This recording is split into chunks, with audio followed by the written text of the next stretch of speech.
ঘরোয়া এ division football লিগে শুক্রবার নিজেদের সেরা খেলা উপহার দিয়ে জয় পেল টাউন ক্লাব।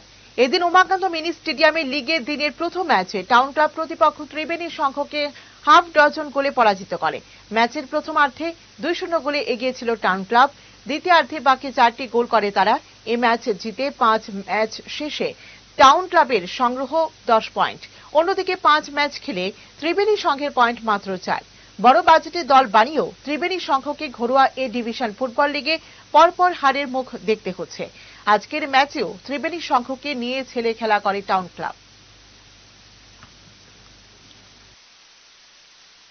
স্বর্ণকমল স্বর্ণবর্ষা 2 জুলাই থেকে 23 আগস্ট। মেগা লাকি ড্রতে 2টি স্কুটি, লাকি ড্রতে 7টি স্বর্ণ মুদ্রা, হীরের গয়নার মজুরিতে 75% ছাড় এবং সোনার গয়নার মজুরিতে 20% ছাড় থাকছে। প্রতি কেনাকাটায় নিশ্চিত উপহার। এছাড়া যে কোনো হলমার্ক যুক্ত গয়নার সমমূল্যের হলমার্ক যুক্ত নতুন গয়না কেনার সুবর্ণ সুযোগ। স্বর্ণকমল জুয়েলার্স, আজই আসুন আমাদের আগরতলা এবং উদয়পুরের শোরুমে। শর্তাবলী প্রযোজ্য।